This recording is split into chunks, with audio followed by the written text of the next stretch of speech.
All right, and welcome back to another episode of Self-Directed. We got a fun episode in the books today. I've got Ljupco Stojanovski Jr.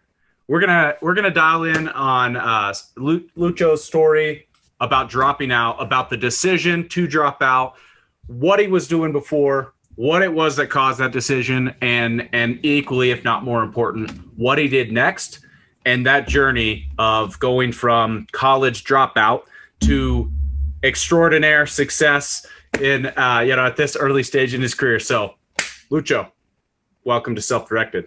Yes, sir. Yep, appreciate it. Yo, you giving me way too much credit, man.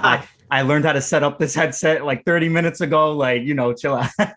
Appreciate it. Yeah, appreciate being here. Excited. I'm very excited to dive in and talk more about this story. So let's just go get right at it. I want to talk, before we get too deep into the story of actually dropping out. Let's rewind the clock a little bit.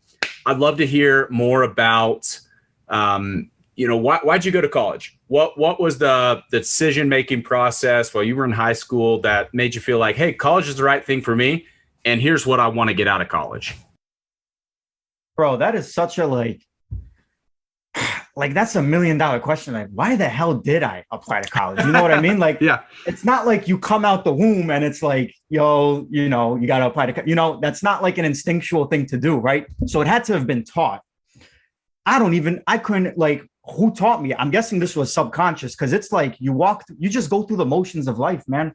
You go through elementary school, you go through middle school, high school. It's just like, that's the next step. Yep. College. You better apply. It was same for me. Yep, absolutely. And that starts in 7th grade. Dude, they get you ready, bro. You're at 4th grade, bro. Yeah. PEMDAS college. They set you straight, man. They're like, if you don't know PEMDAS, you'll never survive college. Take this standardized test in 5th grade. We're going to tell you what colleges we think you're going to be eligible for. Dude, it's so stupid. It's so stupid. It's like, what the hell? So for you, did you always know, or was there ever a question as you were, going through the rigmarole of school? Was there ever a question of, hey, I don't know if college is right for me, or was it just kind of a foregone conclusion? Man, I was actually on the fence. I was on the fence of applying. I was definitely on the fence. I didn't know what I wanted to do with my career. Yeah. I wasn't in tune with my purpose. Like I said, a lot of it was just subconscious. Let me just apply. This is the next step in life. Let me just apply.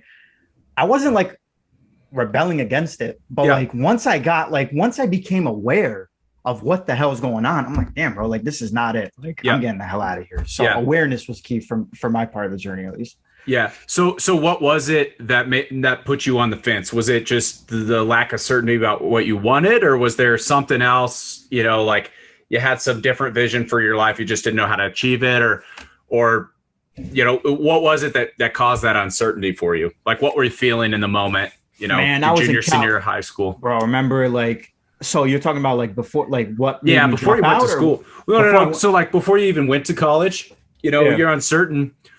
What was it you were feeling that gave you that uncertainty? Was it lack of clarity about what you wanted to do? Was it something else? Some people, it's hey, I have this big, hairy, audacious goal. I don't know if college is the right way to realize that, but I've always been told I have to go. What was it for you that made you unsure that it was the thing you had to do? It's just what's the purpose? Yeah. You get what the hell is the purpose? I get it. If you want to, what's the purpose of working out? You want to be healthy. You want to have a nice body. What's the purpose of, I don't know, writing? I guess it's a creative outlet. If that's how you release stress, what's the purpose? I didn't even understand the purpose. I'm trying to understand, I don't know. In high school, it was I didn't understand a lot of purpose. Nobody taught me about mortgages, finance, nothing. I'm dude, what's the point of a mortgage? I genuinely in high school didn't understand the purpose of why I'm applying, but I just did it because it was a social norm. Yep. And maybe that's what sparked it. But what got me hesitant is, what the hell am I getting out of this? What's the ROI? Why am I doing I didn't realize at that moment that college equals job security. Yeah. Once that clicked for me, that's when I dropped the hell out. But at that moment, that was I don't know, that uncertainty. I didn't see that correlation. Yeah. Yeah. Was there any kind of, identity crisis between, hey, I'm applying by default, that's what I'm supposed to do, and actually enrolling? Was there ever any point where you like almost didn't go, or was it just kind of like, I'm just going with the motions, this is what I'm supposed to do? Going with the motions, man. I was like a robot, bro. I was like a robot. Like, this is how it is. My girl at the time, my girlfriend was applying. Like, she was, she was in my ear a lot. So I was applying, and my friends, all of them getting accepted and stuff. So that's like, I guess that was the main trigger. You're just the people around you, Yeah. How'd you choose which college to go to? I didn't have much choices, man. My GPA was I had a 2.8 GPA, bro. Like, I wasn't the smartest kid in the class. People would make fun of me. I was in AP history, AP politics. Yeah. I had a knack for that type of stuff. But then I'm in math class with the football kids. So I'm just like, what the hell's wrong with this kid? Like, how is he in these? Where's the disconnect, And then the GPA is like a 2.8. So I was not the bread and butter, Here you go. Penn State, whatever. Like, nah, bro, Middlesex County College it is. So I didn't have much choices. I applied to Rutgers. I'm in Jersey, so that's what's near me. Dorming was out the question. Finances were not I did not have the finances for that. But if I was gonna go, I was in scarcity mindset already. It has to be in Jersey, has to do this, has to do that. So that's kind of the runaround, I guess. Yeah. Once you got there, did you pick a major when you enrolled, or was that something that you kind of stumbled into after you got to college? Yeah. So I picked it from the start. So I wasn't even in business, man, to be honest. My first major was history because I love history. I love politics. I love human nature. At the end of the day, what the hell is driving all this conflict? How do you resolve conflict? How do you resolve adversity? But it didn't really make much money. And I need money to be happy. So it's you need a certain amount of money, right? Yeah. I don't know. I might be looking at it the wrong way, but I looked at history as enjoyment. I didn't look at it as like my profession. So that's where that disconnect was. Cool. So at what point did you make the change from, hey, history, I'm going to go do business, accounting, all these other kind of things? Like, what was that process? Was it I want a job, I want to go choose a major that I think I'm going to be able to make money? Or was it, I actually have an interest in this other stuff? Yeah, believe it or not, it was a crisis moment, man. So I went to Ocean City, Maryland with all my boys. We had a great ass time, right? Great ass time, dude. And it got really ugly when at that time, man, I'm working at a diner, I'm working at a diner, restaurant, bar, whatever. I'm still in college, so I can't get an actual job, man. I'm taking all these credits. I just need pocket change. They end up because I didn't give whatever. I didn't give notice that I'm going, even though I did politics, this, that, you're suspended. I told them I'm not coming back. Don't call me again. So then I came to it was like this a crisis moment, huh? This is the job? This is the job, man. I came to a crisis moment. Yeah. College is ensuring me job security. Yeah. But the job, this is still a profession that's even when I was at the diner, this is going to happen. What's corporate America, man, I've heard stuff it's the same thing, bro. So I was in a crisis moment. I'm why? I got to figure out a major. I got to figure out what I'm doing. I ended up reading Rich Dad, Poor Dad. First thing they told me is I got to get good at sales, marketing, business law. I still remember the fourth. I think that there's one more. Sales, marketing, business law, I think accounting. And then it's okay, how do you get sales experience? Yep. The other three skills are hard skills. Okay, I'm going to do an accounting major. So that's that's when I changed trajectories, I'd say. Man, that book is probably, it's got to be one of the most popular or most commonly referenced books. People read it and it's oh, that was a light bulb moment for me. I know it was for me, and I've heard so many other people. So how quickly you went back to school the next week, changed to the accounting? This happened, I have it on my vision board. This happened on July 4th, 2016. So this is when that happened. I couldn't really apply. Independence Day. Yeah, Independence Day, right? Independence Day, baby. So that happened July 4th. I was in Ocean City, got fired, whatever, picked up that book. I can't apply. I'm still the neuroplasticity still from conditioning, from going to college. So the only thing I do is change my major at that time. August 19th, I get a real estate webinar from Robert Kiyosaki. Yo, come learn real estate. And he's credible because he just told me how to make money. Yep. Go to that. Long story short, 6 months later, I dropped out. I ended up going to real estate. That's incredible. That's a kind short time. That's a short time. What were, that's a lot to unpack, 6 months. I'm sure there are a few steps in between. What were those steps? You change your major, you get back to college. At what point was it like, nah, this is not going to do it. This is not it for me. Yeah. So like I gave you the skinny man, I gave you 6 months. Yeah. That was like a metamorphosis that I went through. So August 19th was the first event I went to. Okay. One day teaching you real estate. I'm like, I don't know if I want to do real estate. I signed up for a 3-day event, $200. September 9th, 10th, 11th, 2016. I'm at that 3-day event. They're teaching you real estate, teaching you this, that, whatever. End up buying a $2,000 course on how to wholesale. Whatever, do that course. I'm getting into college at this time, mind you. Yep. And I'm at Starbucks. I ended up at Starbucks somehow because I got fired from my previous job. So I'm at like a barista just trying to pay bills. Leave Starbucks because I'm doing real estate now. I just spent $2,000 on this course. Long story, like 3-4 months, man, I'm getting no results. Like I spent $2,000. I don't really have the money for it. They're telling me I can make 10 G's a deal. I'm like, where's the disconnect? Yeah. At that moment, 3 months later, it's like December, man. And I'm like, dude, what the hell? Like, I just spent $2,000. It's got to work. There's a lot of people doing it. Yep. At that moment, I dropped out. I walk into Cal class, January 19th, drop the hell out. I'm like, get the hell out of here. You're talking about imaginary numbers. I'm trying to make money. Like, there's a disconnect.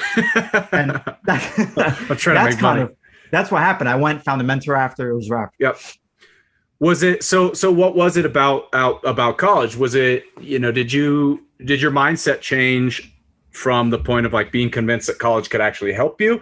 Or was it more so like the urgency of your circumstances? Was it, I'm unhappy in college? What were the kind of like emotions and thought processes going through your mind in that kind of like messy middle period of, losing your job? You spent some money on a real estate course. It's not working. Yeah, was it college itself or was it something else? Man, it was like, Mitchell, it was like a mixture of like all things, right? So it's like everything, man. Like I would say the top one though was what I'm learning in college is not aligned with where I want to go. Like being in business is unlimited income. There's no cap on sales. Yep. Getting my degree guarantees me a 9 to 5 and I work for someone else. And there's nothing wrong for working for other people. I'm not saying that, but I'm saying like ultimately I don't want a cap on my income. That's why I chose sales at the end of the day. Yep. But there was just at that point in my life, that there was like a huge disconnect. Yep. It's not teaching me sales. It's not teaching me persuasion. It's not teaching me how to make, it's not teaching me anything. So I had to make a move, man. Yeah. Did you tell anybody about this before you made the decision, or was it like I'm going to go do it all in? Nah, I didn't tell anyone, man. I'm like, actually, yeah. No, like everyone asked me, I told my mom, like, yo, I dropped out today. She's like, what the hell did you do? My mom was wilding out, Mitchell. She was like, first generation immigrant. She's like, what the hell's going on? You doing this? That? I'm like, listen, I ain't working at McDonald's. I ain't going to I'm not going back to Wendy's. Like just at Starbucks. Just trust me. Like, I'm onto something. End up going, I get mentored by a real estate investor broker. So that to this day, that person is a big part of my, where I'm headed in my journey. Mm-hmm. So just nothing but respect there. So with your mom or anybody else that was close to you at the time that kind of had a similar reaction, did they come around? Was this a gradual process, or is it something that, you sat them down? It's like, hey, I have a plan. They were immediately okay. Like, what was that transition for other people, or do you have their support yet? I definitely, my whole thing is like the decision, dislike it, like you got to respect it, period. Yeah. Like that's how I look at it. So like me coming out with a plan and like telling my mom, like I probably should have done that, but like the rebellion, I'm like, listen, this is what I'm doing. And then once I started making money, she's like, all right, like, I don't know I don't know how you figured this. Like, this is completely out the box thing, like norm. This is not like, just keep doing what you're doing. Like whatever, just as long as you're growing, I guess. Yeah. I just dived in though, man. Like I just went right for it. Yeah. Did you have any other friends who were still in college or kind of that college mindset? Were they giving you hell about this? Yeah, for sure, man. I had yeah, a bunch of my buddies were still, to this day, my best friend from kindergarten, like he's an accountant now. He went to college, like, all right, that's cool. My other good friend, he ended up dropping out. He's, he kind of just looked at me. He's like, damn, like I don't have to do this, He was in the same boat as me. So I guess just a mixed bag, Yeah, that's awesome. So what did you do next? Like you got the mentorship, but like, was there a job waiting for you, or is that something that you figured out quickly? Like, what did you do from making that decision, going all in? Yeah, I mean, going all in for me was, I guess, sweat equity. Like, listen, I don't have I have no skills that I bring to this world and like to the table, at least at this point in my life. Yeah. Like, I don't have a hard skill. I'm not a lawyer. I'm not a doctor. I'm not a historian. And I have no soft skills. In high school, I dead ass. Like I was introverted. I was shy. I was really not that outgoing. I would not even believe that knowing you today, though. Yeah, dude, it's like a paradigm shift, right? Yeah. So I had no soft skills, no hard skills. I worked for free, man. I was like, I went up to my mentor to this day. We talked yesterday too. He called me, so that was nice, like hearing from him. But he like, I literally told him like, bro, like just let me learn something. Like, what do you like? Real estate? You make money in real estate. Sales, you make money in sales, like help me. So he basically said, listen, here's a bunch of leads, cold call, do whatever you got to do, man. Door knock, like I'll pay you 15% once we close on it. Yeah. So that's how it went down. You immediately remind me of I'm immediately thinking of Wolf of Wall Street. That scene where Donnie walks up to Jordan and he's like, is that your car out there? It's like, how much money you make? He's like, I made $270,000 last year. He's like, you show me a paycheck for $270,000, I go and quit my job right now. I work for you. I work for you now. Dude, if you haven't watched that movie, like, that's like a must, dude. Top three sales. If you can gut it out. I mean, if you're interested in sales, like it's a great movie. So many great like sales speeches. It's a little bit of a vulgar movie. Like I remember watching it in theaters and people like walking out of the theater like 30 seconds into it because it's so bad. But bad, dude. Anyway, chasing a rabbit trail there. So were you still working other jobs at this point in your life to get by? No. Like working a start? You're going all in. All in. How are you getting by? Credit card debt, 8,000. My credit's still effed to this day. Like $8,000 credit cards. Like I'm 19, bro. Like there was no going back, bro. There's no plan B. Plan B deteriorates from plan A. This is plan A. I'm going to close the deal. This is how it's going to happen. Yep. That's kind of what my mindset was. My credit was shot. I'm good now, man. 750, but like, we could use some work. But you got a shovel out though and started digging at some point. Ooh, bro, it was bad, man. It was really bad. Like I dropped to 540. Yeah, like that's where the opportunity. I'm bringing this up because that's where the opportunity cost was. Like, yep. I didn't have a second job. I didn't rely on my mom. I would never ask her for money. I'm like, bro, give me the credit cards, like max out. At that time I had good credit. I just kept maxing it out, man. So yeah.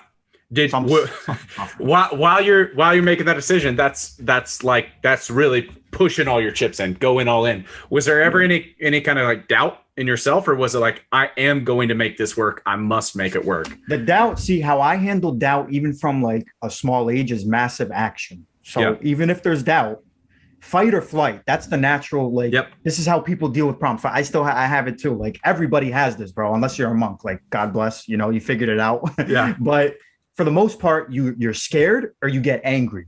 Yeah. Knowing that, just take massive act. Like I took massive action. That's it. The fear went away. That's incredible. Was there ever any kind of like, how was your psyche during this time? Was it, bro, when I look back, was it like stress to the max all the time? Dude, if I did this today, somebody would call me insane, bro. Like I wouldn't even do that. I guess everything has a season, as they say. Like I would never do this today. Like what the hell was I thinking, bro? You know what I mean? All the chips in like, I don't know. I had no income coming in. I'm cold calling. I'm door knocking in Newark in these ghettos. Like it was I don't know how the hell I did it, bro. But I don't regret it one bit. Like, I'm just like, damn, like this is my story. You feel me? Like there's nothing, Yeah. like this is me, man. I did this shit. Like nobody else did it. So nobody can take that away from me. So I don't Yeah. know. It helped me out a lot. Yeah. That's awesome though. How long did it take though? You drop out of college, you're going all in, you're maxing out credit cards. How 9 long months. before you make Oh, wait, my first deal? your first deal? 3 months. 3 months. And it 9 months. was, how much was it? Really not that much. 1010 John Street. I still remember the property. 1010 John Street. I think it was like $2,500 straight commission. It wasn't that for 3 months of work. That's really not that much. Yeah. But it gave me the like, damn, all right, no more credit this. cards. I did this, no more credit cards. Let me fill my sales pipeline. Like, let me get this shit going. Like, it gave me the reassurance that I'm onto something. going. Yeah, I'm onto something. Yeah. Yeah. So what was the 9 month transition? Was that like where you're up on your feet, you're making good money, or what happened at that point? So I started doing this in March 2017. June, I already got the check. We already closed on the property by June. So I found the deal within 3 weeks, but real estate's a little different. I'm sure like you bought a house, bro. Yep. Title, CO, smoke, all that. Like, you got inspections, you got the financing, you got all the paperwork. It take forever. So crazy, bro. So that took 3 months in itself. June, I cut a check. My sister's getting married in July. I fly out to Europe, come back in August, start working again. And then my boss offers me a full-time job. Then he offers me, he's like, yo, I'll make you my lead manager, like just handle the leads. After that, man, like the hardest part was the first 3 months, man, and everything building up to it. It's like, oh gosh. Yeah, I mean, you've probably been told no quite a few times by that point, though. Hell yeah, bro. Hell yeah. No. And I'm shy at this time. Then I'm like, man, I don't give a crap anymore. Like, whatever. Yeah. So where'd you go next? Like in your career, what was the next step? You stay at that company for a while? Like, at what point did you start looking for other options? So I stayed at the company for one more year. Mm-hmm. And then ended up leaving, ended up selling cars for a little. Whatever. That was whatever. And, part of the journey, I guess, selling cars. After that, I was I was a little directionless, to be honest. Yeah. So I was selling cars for a little. I ended up working at a call center, and all of these experiences, like I was at that point when I left my real estate job, that's when I became picky of what jobs I'm going to take on, because now, before I'm working for free to learn a skill. Now it's like, all right, I got my skill, man. I got my soft skills down. I got my hard skills. Like, I'm not going to I can't go back to, I'm working at Starbucks was a season for me. That's it. Yep. I can't go back. I don't care about the security. That's when I was like, let me sell cars. Let me work at a call center. I want to keep developing my communication. That's kind of what happened after. Ended up applying for a Praxis after, get a little more clarity into my career. Nothing but love from the Praxis team. Helped me out a lot. I'm selling tech now. So yeah, man, represent. That's awesome. So you're doing tech sales now. And what's the career vision for you? I know it's like, I want to make money. I want to not be capped. I want to realize my potential, but what does that look like for you? Man, for me, man, unlimited potential. Obviously, like we're all here to uncover our potential, man. And we all have it, man. Like we all have to just go in, dig deep and find out what motivates us. At the end of the day, Mitchell, like, I want to be an entrepreneur. I want to own my own business. Like I want to go down that road. And it's just like that's probably my next big leap of faith or whatever you want to call it in this journey. Like that'd probably be my next like move. That's the thing you're working towards now. Yeah, man. Like entrepreneurship. Let me open up a business. Let me help others, man. That, that maybe are going through the same crap as me, or that went through it and didn't see the same results. Like, let me take you under my wing. Like that's the next step for me. Yeah. I mean, that's the ultimate prize is you get to do something you love. You get to, reap the benefits of that, and you get to help other people along the way. Like what better career path is that? Preach, man, preach. Yeah. That's where I'm at too. That's what I feel too. Like it's a big transition when you can make that move. And, I think that what I like about your story is the almost brazen recklessness with which you ran into like, I need these skills. I'm going to go do whatever I have to get those. And I'm going to go take on credit card debt versus like keeping a part-time job and now cutting the time that I can spend building these skills in half. I'm going to go all in. I want to spend all my time in it. Which brings me to some other fun questions I want to pepper you with. Like, What do you feel like are some of the big defining moments as you look back, and some of the big lessons that you wish you would have known? I guess like how hard it was, man. Like that shit was hard, bro. Mm-hmm. Like, you know what I mean? Like if I knew how hard it was, like sometimes I'm like, damn, bro, I should have got my diploma. You feel like that? Yeah. Like, you know what I mean? Like it was hard, man. Like Yeah. the doubt, the insecurities, you know, like I wish I knew that before, I guess. Yeah. I guess to some extent, it's almost that the naivety is almost an advantage, because not knowing how hard it is in advance, it kind of frees you up from like the fear of not taking that next step. Yeah, for sure, man, for sure. Like it's definitely the like not knowing, you know what I mean? Yeah. The unknown, man. I didn't know how hard that shit was. I was like, damn, bro. So what other advice would you give? You know, the average young person, young adult person in college, they don't know what the hell they're doing. They don't have direction. They're not sure. What advice would you give them? What do those people need to hear? Do you think they need to hear? I would say, man, like don't let fear get to you, man. You know, we all got it, but like if you have a goal, if you have something in mind, man, just go work for it, man. Sweat equity. That's what it's called, sweat equity, for a reason. Your sweat is going into equity. That equity is into hard skills or soft skills. So don't be afraid to like take that leap of faith.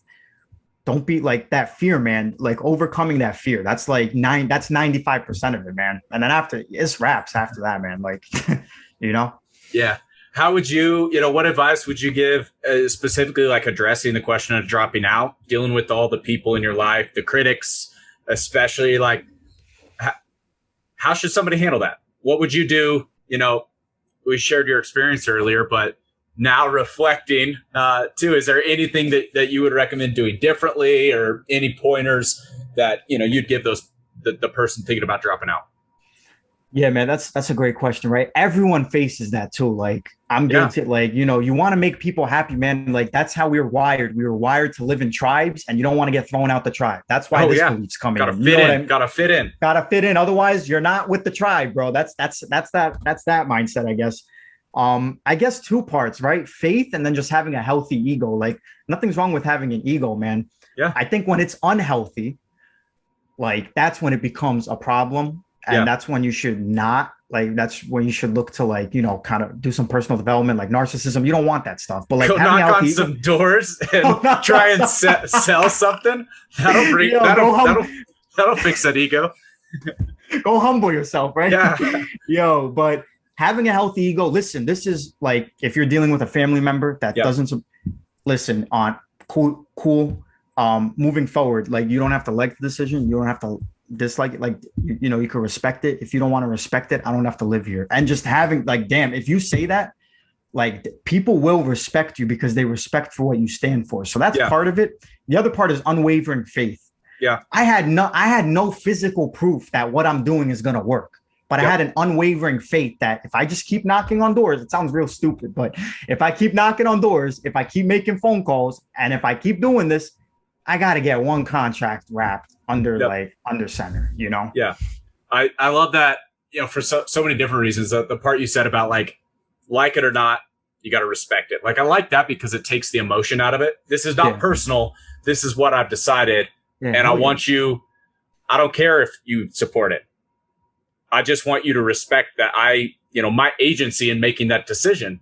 I like that. I think that's a powerful one, but also what you just said about the blind faith in the process itself. In the process, bro. In the trenches, bro. In the trenches. Man. It's like the person working out who goes to the gym, day 1, day 2, day 3, day 4, getting those reps in front of the mirror. Nothing's changing. Day 5, nothing's changing. Day 7, nothing's changing, but you're starting to feel a little bit better. Day 10, day 14, finally it's like, all right, I think there's a little bit of some muscle starting to peek through. Like, that there are certain activities that lead to the result you want. And it may not be clear along the way that those activities are paying off until eventually one day you wake up and, you can lift heavier boxes. You can twist the the lids off of jars. You know? You're like, damn, this shit working. Yeah, I gotta keep going to the gym. I can open jars now. So for sure, bro. Lucho, I appreciate you sharing this story. I think it's awesome. There's a lot of good points here, even in the short kind of amount of time that we've unpacked here. What parting advice for the average young person, whether they're in college or not, whether they're in high school, like the average young adult out there who just doesn't know what they want to do? What advice would you give them? Yeah, man, I guess it comes down to like what motivates you, man. That's number one. Like, what the hell is motivating you? That's what's going to drive all of your action and inaction. And then step two is like, who do you genuinely want to become? Not everybody's meant for business. Like, not everyone's meant to be a teacher, and not everyone's meant to be a spiritual leader. So who you need to become, and don't be afraid to step into that person once you have the right motivation. So that's how if I could look back, that's how I do it, man. Yeah, that's great advice. I wish you could teleport that back in time to like 17-year-old me too. It's like still wrestling with it. So anyway, man, thank you so much for joining us. This has been another episode of Self-Directed. Check us out. Hit subscribe on your favorite place to listen to podcasts, and we'll be back again soon.